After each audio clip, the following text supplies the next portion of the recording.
if in the business I'm making decisions from wanting to feel secure, wanting to feel that stability, I'm not operating from the right place. Something is Hmm. off and I should change it. We will talk about what I should change exactly. So Definitely, if you yeah. have something right now that's bothering you and you're saying with financials, doesn't matter if it's personal or in the business, this is not where I think I should be.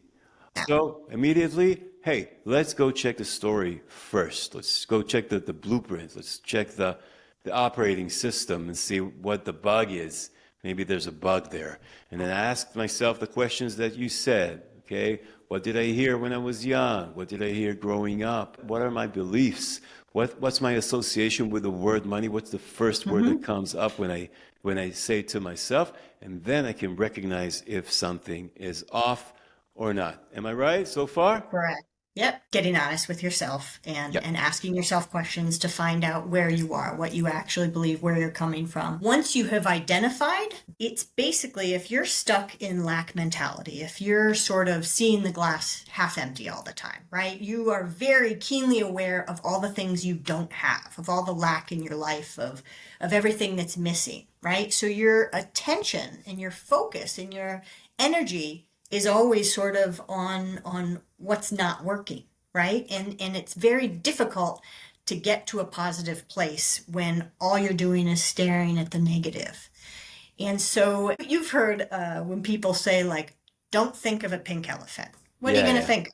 Right? So yeah. you can't not think of something. You can't, Right. you know, not think about lack. So you have to look at the positive. So instead of focusing on what you And don't if it's have. present in my life, of course, it's even Yeah, harder, right? and fine, even if you're surrounded by it, Yeah. just don't be staring at it, right? So look to the solution instead. Look to what it is you want. Put your focus and attention on what it is that you actually want.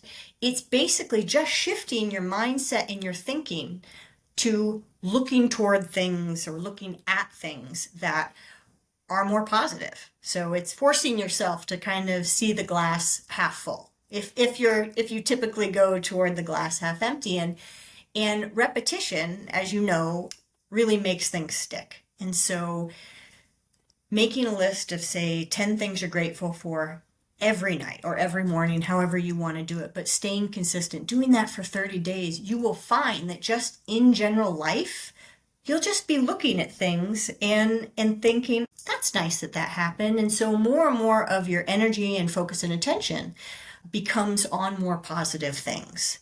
And that really just starts to sort of elevate your thinking, elevate your energy. And then every time you have that negative thought, you're telling yourself the opposite of it. So becoming really clear on what it is that you want, whether it's you're making a list or you're making a vision board so you have a visual representation of what you want, but spending time each day. It doesn't have to be a lot of time. If you spent 5 minutes or 10 minutes really just envisioning the type of life you want, who do you want around you and what do you want to be doing and where do you want to be doing it, and how are you going to feel when you do it? The thing is that the mind, they've proven that the brain cannot tell the difference between reality and a vividly imagined scene.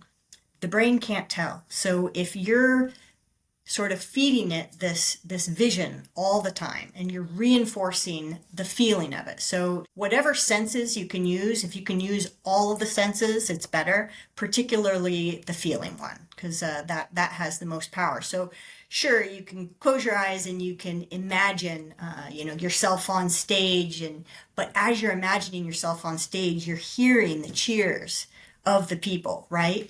And you're feeling kind of the hot lights and you're feeling the excitement in your chest and how proud you are and things like that. So if you can really during your visualization tune into how you feel, you almost create like an energetic signature, I guess I would call it.